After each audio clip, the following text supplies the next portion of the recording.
మోసం చేయాలనే ఆలోచన లేని రాజకీయ నాయకులతో నిండిన సభను నేను ఫస్ట్ టైం చూస్తున్నాను. అందరికీ ధన్యవాదాలు సార్. అందరికీ నాకు తెలిసి ఈ సభకు వచ్చిన ఈ జనాన్ని చూసి ఇప్పటికే కొంతమంది గుండెతో చచ్చిపోయి ఉంటారు. వాళ్ళ కోసం ఒక్క సెకండ్ మౌనం పాటించండి చాలు.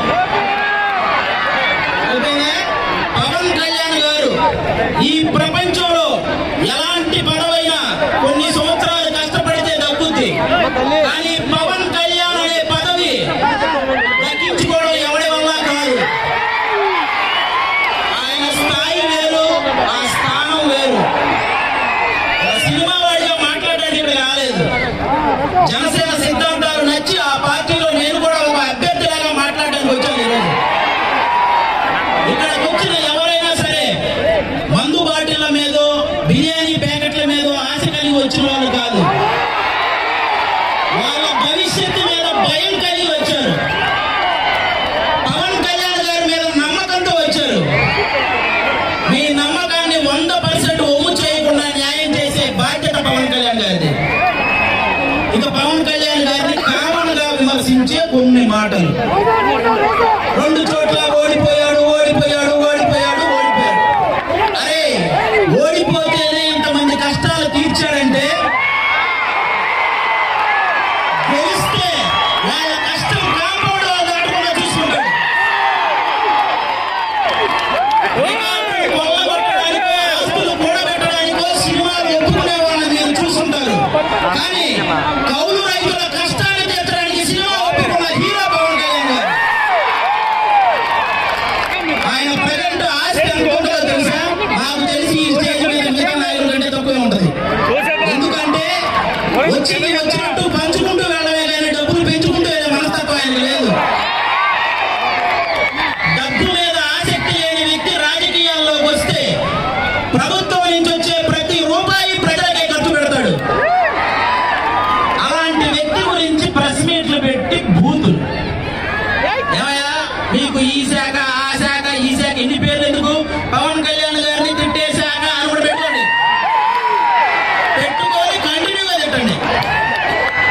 శాఖల పరువు తీస్తున్నారు.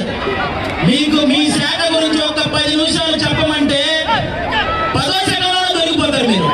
నాకు ఈజీగా తెలుసు. వారాహి బండి ఆ యాత్ర ఆపేస్తారండి. ఆయనకి టికెట్ అయితే పాదయాత్ర చేస్తాడు. అప్పుడు ఖచ్చితంగా మీరు కాశీ యాత్రే. జనాల పక్షాన ఉన్నాడు కాబట్టే జనసేనానిగా ఉన్నాడు. మీరు మరీ ఎక్కువ విసిగిస్తే వీరమల్లు బయటకు వస్తాడు. ఇక మీకు ఇంకా ఏం మాట్లాడతారు? ప్యాకేజ్. అరే పవన్ కళ్యాణ్ అనే వ్యక్తి ప్రేమకు లొంగుతాడు కానీ డబ్బుకు లొంగరా?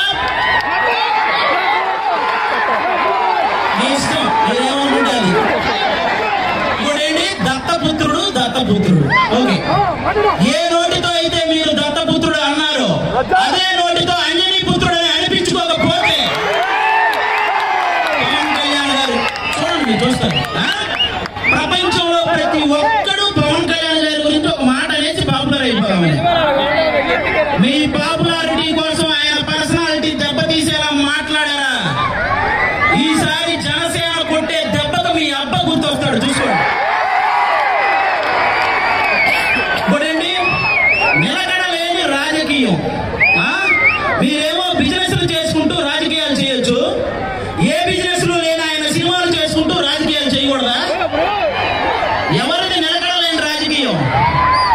టేబుల్ మీద భారతదేశం బొమ్మ పెట్టి టేబుల్ కింద బాగా చేయి పెట్టి లంచాలు దండుకునే మీది నిలకడలేని. అభివృద్ధి పనుల గురించి మాట్లాడిన ప్రెస్ మీట్ లో అమ్మనాబుద్ధులు తిట్టే మీది నిలకడలేని రాజకీయం. అసలు 151 మంది ఒక్కడి ముందు ఆ నిజాయితీని తట్టుకోలేక భయపడడం రాజకీయం కాదు, తెలుసుకోండి. అందుకే చెప్తున్నా, పవన్ కళ్యాణ్ గారిని నిలకడలేని రాజకీయం కాదు, నికాసైన రాజకీయం ఇప్పుడు చెప్తున్నా. ఇంకా అంటారు ఎందుకు జనసేనలో ఏంటి అంత కోపం వస్తుంది ఏమన్నంటే, రాదా?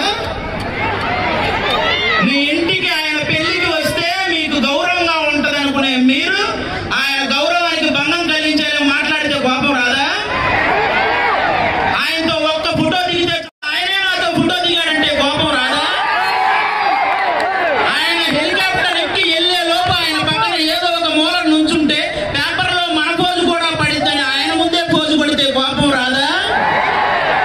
వస్తుంది.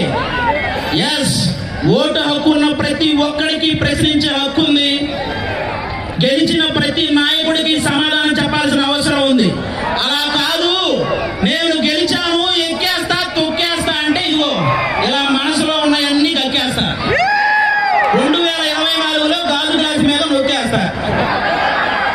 మీ ఇష్టం. అప్పుడు ఇంకోటి కుల పిచ్చి.